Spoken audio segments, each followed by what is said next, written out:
आप देख रहे हैं दून वार्ता टीवी हिंदी न्यूज चैनल। चलिए आपको बता दें इस वक्त की बड़ी खबर। उत्तराखंड की राजधानी देहरादून में भू माफियाओं के हौसले इतने बुलंद है कि 73 साल की सीनियर सिटीजन रमा हेरड़ अपने पुत्र राकेश हेरड़ के साथ अपने मकान संख्या 51/3/1 Christian colony green valley Rajpur road में सन 1986 से रहते हैं। लेकिन भू माफियाओं ने रमा हेरड़ के पुत्र राकेश हेरड़ को मृत घोषित कर रमा हेरड़ के घर को तोड़ दिया गया है और रमा हेरड़ को भू माफियाओं के गुंडों द्वारा पिटवाया गया, जिसमें रमा हेरड़ को कुछ दिनों तक देहरादून के कोरोनेशन हॉस्पिटल में रहना पड़ा। चलिए देखते हैं पूरी खबर।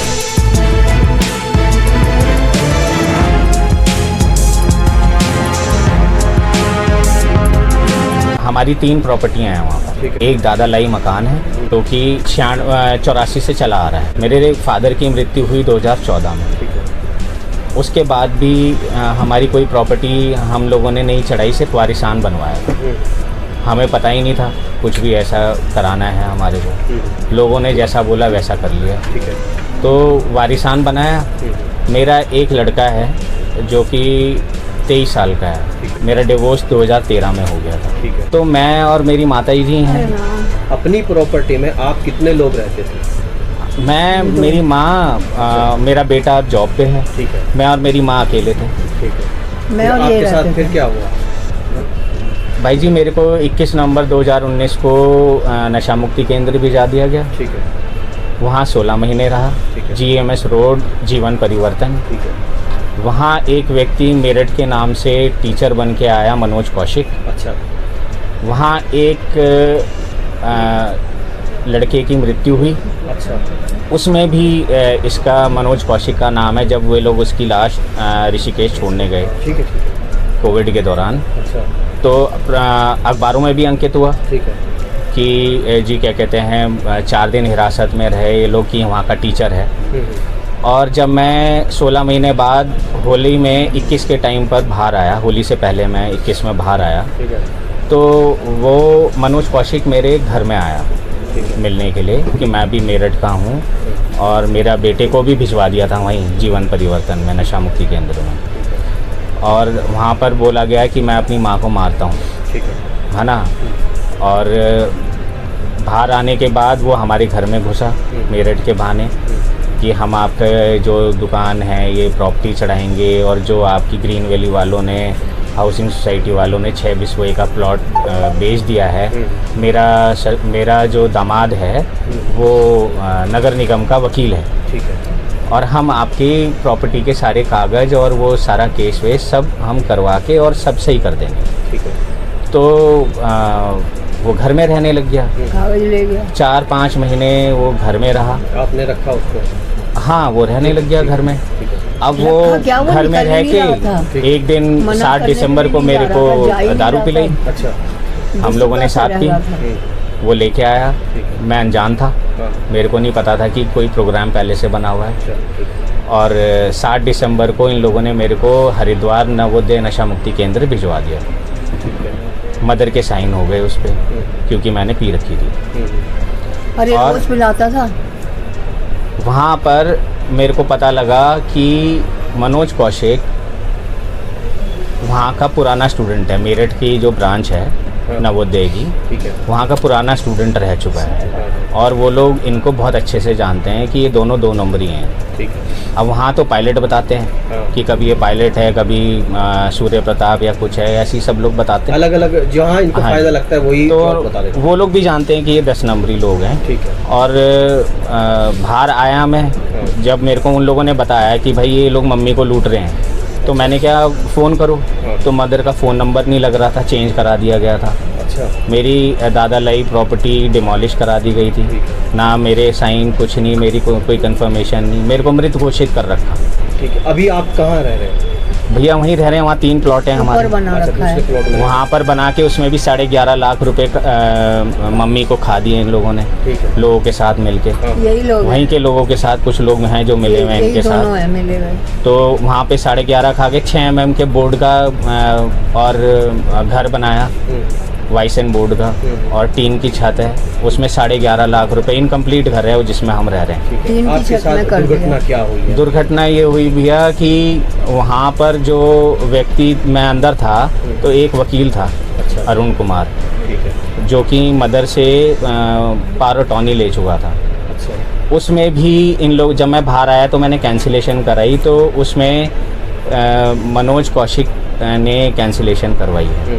उसमें इन लोगों ने 7,000 रुपये लिए थे मदर से, और वो हमारी दुकान पे बैठा हुआ है। अच्छा, अब किस बिहाफ पे बैठा है हमें तो लॉ पता नहीं। क्यों अब रजिस्टर फिर तो करी नहीं है? मैं जहाँ पर केस मैंने दे रखा था, तो हमारे लॉयर जो हैं वो हमारे मामा जी के क्लासमेट भी रह चुके हैं और पहले भी जान पहचान रही है। तो मैं इनके पास आया, मेरी बहुत दुर्गति थी, मेरे पीछे बैक में फोड़ा था और वहाँ टॉर्चर बहुत करा गया था मेरे को। देखिए मेरी बात सुनिए सर, आपका मकान सुना है कि डिमोलिश कर दिया गया। हाँ जी, हाँ, आप वो बात हमें बताएं कि आपका मकान किन लोगों ने डिमोलिश किया और क्यों किया? सूर्य प्रताप, मनोज कौशिक और एक और सोनिया। बत्रा करके है। सोनिया। ये 3 जने, और अरुण कुमार अधिवक्ता है एक, ये जो दुकान में बैठा है, इन 4 जनों ने मिलके गेम खेला। ये आपकी जो प्रॉपर्टी है कितने पैसे की होगी कम से कम? जी, ये लगभग 4 करोड़ की प्रॉपर्टी बताते और हैं। आपको कितना पैसा दिया उन लोगों ने? 55 लाख। मम्मी से 55 लाख रुपए डलवा दिए इनके बैंक अकाउंट में। अच्छा। और इनके बैंक से भी काफ़ी लोग पैसा ले जा चुके हैं। पैसा ट्रांजैक्शन हो चुकी है? ट्रांजैक्शन बहुत हो चुकी है जी। 11.5 लाख रुपए तो वो टीन के डब्बे के जो घर ठीक में है। हम रह रहे हैं उसमें ले लिया। और बाकी कुछ लोग मेरे पीठ पीछे इनको लूटते आए हैं, बैंक वाले बता रहे हैं। तो यानी कि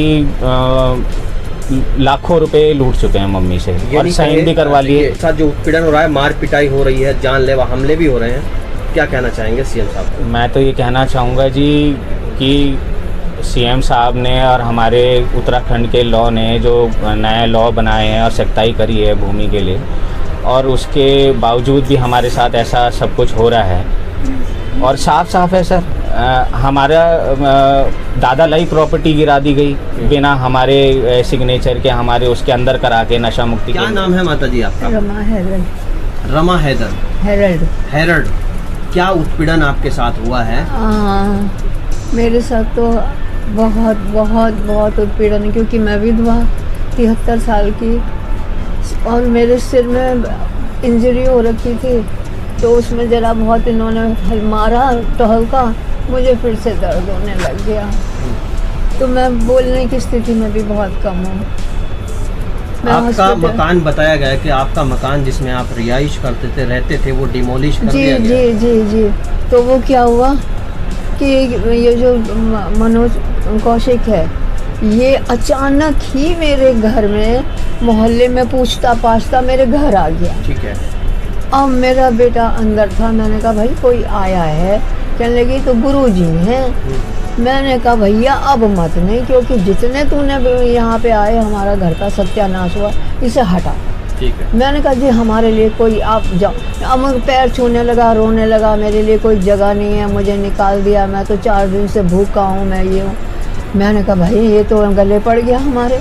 मैं कहा पिंटू कुछ कर, कहने लगे चलो इसे खाना खुना दिया, वो तो फैल गया। मैंने उसका सामान बाहर फेंका, वो फिर आ गया। फिर उसने इसे दारू में पिलानी शुरू करी, ये तो 3-3, 4-4 बजे तक बेहोश रहने लगा। फिर उसने कहा बुढ़िया तेरा लड़का या तो यहाँ ऊपर, या तो हमारा कहना मान। अब मैं इससे कहूँ तो ये तो आपको पता ही है कैसा है ये। तो यानी कि कहीं ना कहीं आपके साथ एक साजिश के तहत बहुत गेम खेला गया। ज़्यादा, बहुत ज़्यादा। मैंने कहा वहाँ नशा मुक्ति केंद्र में रहेगा तो 4 लोग रहेंगे, मार नहीं सकेंगे। तो मैंने भेज दिया इसको, मैंने कहा बचाओ इसकी जान। अब इसने मुझे ये नहीं बताया कि ये कौन से नशा मुक्ति केंद्र भेज रहे हैं। पैसे भी खुद दे रहे, मेरे से 10,000 रुपये ले रहे, 55 दिए इन्होंने, और मैं नहीं ले रही थी, मैं घर नहीं बेच रही थी, लेकिन इन्होंने कहा नहीं लेगी तो गए, साइन तो तुझे करने पड़ेंगे, नहीं करेगी तो बुढ़िया तेरा बेटा ऊपर। मैंने कहा चलो अच्छा बच्चे को बचाओ, घर को तो छोड़ो, आएगा तो कुछ ना कुछ करेगा। तो मैंने इसे ही बचाया। मैंने कहा ठीक है, एक अक्लमंदी का काम करा, मैंने साइन कर दिए। 55 दे रहे थे, वो भी नहीं दे रहे थे। ठीक है। तो मुझे बैंक वालों ने 55 दिलवाए उनसे। अब मैंने वो ले लिए। मैंने कहा भाई चलो, अब मेरा तो पता ही नहीं था कि ये मुझे मार ही देंगे, मेरा लाश का अंगूठा लगा के सारी प्रॉपर्टी अपने नाम कर लेंगे। मैंने कहा मैं इस स्थिति से नहीं गुजरना चाहती। अच्छा, आपके फेस पे कहीं ना कहीं बहुत सारे अब ठीक कर चोट के दिए। निशान हैं। अब तो ठीक हो गए। वो पहले बहुत ज़्यादा थे। मारा ये अचानक, इसे ये था कि अब इंक्वायरी होगी, है ना, तो ये बुढ़िया हमारे खिलाफ ना बोले। तो इस वजह से इसने आके मेरे पर हाथ पैर छोड़े बुरी तरीके से, मेरे सिर पे यहाँ, और मैं फिर बेहोश हो गई। फिर मुझे पता नहीं किसने मुझे अस्पताल भिजवाया। फिर मैं आईसीयू में रही वहाँ पे। तो पहले तो मैं खाती नहीं थी, फिर मुझे डॉक्टर ने दवाई दी, मैं कुछ खाने लग गई। जबरदस्ती गेट जो तो घर तो तोड़ ही दिया था, जबरदस्ती करी, मेरे को भी खींच तान के इन लोगों ने किनारे करा, मारा नहीं मेरे को। लेकिन जब मैं भागा, अपने वकील के पास भागा, और क्या कहते हैं बाहर धारा चौकी और इधर उधर भागा मैं, तो वकील साहब ने मेरे को बताया कि भाई हाँ यहाँ फ़ोन कर। तो मैंने 112 था, इन सब पे फ़ोन करा मैंने। फिर जब हम लोग यहाँ आए तो यहाँ से फ़ोन कर रहे थे हम, तो कोई वहाँ पर पुलिस आई, वो बोल रही क्या कहते हैं, वो तो आपने तो क्या कहते हैं बेच दिया है, सिविल में आपके कोर्ट में चल रहा है। नहीं, कोर्ट में चल रहा है केस, हम कुछ नहीं कर सकते, आप स्टे लेके आओ। अब स्टे कैसे लें, हम तो वकील साहब के पास हैं। अब स्टे के लिए भागा दौड़ी कर रहे हैं और वहाँ पर वो ज़बरदस्ती बनाए जा रहे हैं और मेरे को मृत घोषित कर रखा है। पता नहीं कैसा कानून है सर, मैं तो समझ नहीं रहा हूँ क्या कानून है, आप बताइए। जब मैं जिंदा हूँ और 55 लाख रुपए में कोई अपने घर तोड़वाता है। पास कोई कागज है? उन्होंने क्या करा, मेरी माँ से साइन ले लिया ना। नहीं, मैं बता इकलौती वारिस है। मेरे हस्बैंड का नाम है हेरल्ड, ठीक है, इसका नाम है राकेश हेरल्ड। ठीक है। राकेश पे अंगूठा रखा, हाँ, है ना। हेरल्ड कहने लगे तुम्हारी दुकान के लिए माता जी इस पर साइन कर दो, ठीक है, क्योंकि हेरल्ड है ना, हाँ। उनकी तो डेथ हो गई है, ये उनका डेथ सर्टिफिकेट है। ठीक है। अब मुझे क्या पता, ना आँख से दिखे ना। अच्छा उन्होंने मेरे से साइन ले लिए इसके डेथ सर्टिफिकेट पे। अच्छा। मेरे हेरल्ड जो पति थे ना, हाँ। उनका डेथ सर्टिफिकेट बताया और इसके नाम में अंगूठा रख दिया, छिपा दिया इसका नाम। सर हिंदू क्रिश्चियन का एक्ट लगा रखा था बाहर जब मैं आया, हिंदू क्रिश्चियन की लड़ाई छिड़वा रखी थी। कुछ लोग जायदाद बेच चुके हैं, तुम्हारी माँ ने सब कुछ बेच दिया है। अब ऐसी ऐसी बातें आ रही हैं। हमारे तो पूरे 3 प्लॉट, घर और 2 प्लॉट और दुकान सब कब्जा के बैठे हुए हैं। जो भी है, शॉर्ट में बात कर, हाँ। जो भी है इतना कोई फायदा नहीं है। कोई बात यह है कि जो भी है सारा प्रॉपर्टी का खेल है। ग्रीन वैली के लोग भी साथ मिले हुए हैं, लालची लोग हैं, भाई भतीजावाद पनप रहा है ना। बाकी ये है कि हमारे जो वकील साहब हैं वो बहुत समाज सेवी हैं, बहुत हमारे हेल्पर हैं और उनकी बदौलत आज हम थोड़ा बहुत जिंदा प्रशासन हैं। से क्या गुहार लगाएंगे? प्रशासन से मैं ये कहूँगी कि बुजुर्गों के लिए इतना कुछ उन्होंने किया। आप सीनियर सिटीजन हैं, सीनियर सिटीजन है और 2 कौड़ी के लोग मार जाते हैं, या वहीं के लोग जो है ना, जो असिस्टेंट टीचर रहे हैं, वो बड़ी बड़ी बिल्डिंगें बना देते हैं 2-2 करोड़ की, है ना। उनके लिए कोई भी ना वो नहीं है। लेकिन हम गरीब आदमी, हमारे लिए कोई शासन की तरफ से गुहार करते करते थक गए। हमारे लिए कोई भी प्रशासन की तरफ से, कोई भी सीएम साहब की तरफ से, हम सब जगह जाके हमने हाथ जोड़ लिए, लेकिन हमारे साथ न्याय होना चाहिए। कहूँगे कि जो वो कह रहे हैं, जिन्होंने नियम बनाया उनके अनुसार मुझे भी लाभ। इन लोगों का पूरा मामला क्या है, इनके साथ उत्पीड़न हुआ? एक्चुअली ऐसा है, मिस्टर क्रिस्टोफर हेरल्ड थे जिनकी डेथ 2014 में उनकी वाइफ है रमा हेरल्ड और उनका बेटा है राकेश हेरल्ड और उनका एक पोता भी है सार्थक। तो इस प्रॉपर्टी के ये सभी लोग बराबर के हिस्सेदार हैं। कुछ लोगों ने ये प्रॉपर्टी सिर्फ रमा हेरल्ड के नाम चढ़वाई नगर निगम में, क्योंकि जो ये राकेश हेरल्ड है इसे नशे का आदी था, इसे नशा मुक्ति केंद्र में एडमिट कराया और गलत तरीके से प्रॉपर्टी का दाखिल खारिज कराया गया नगर निगम में और रमा हेरल्ड के नाम ये प्रॉपर्टी चढ़वा दी गई और उसकी गलत रजिस्ट्री अपने नाम से कुछ लोगों ने करा ली। इस प्रॉपर्टी की एक्चुअल वैल्यू लगभग 4 करोड़ रुपए करीब है। चूँकि ये राजपुर रोड पे ग्रीन वैली में स्थित है, जो क्रिश्चियन कॉलोनी है, वहाँ 70 से 80 हज़ार रुपये गज ज़मीन का रेट है। लगभग 450 गज ज़मीन ये है इसमें एक कोठी बनी हुई थी, इलीगल तरीके से उस कोठी को डिमोलिश कर दिया गया है और डिमोलिश करने के बाद उसके 4 प्लॉट बना के 2 प्लॉट इसमें से सेल भी कर दिए गए हैं।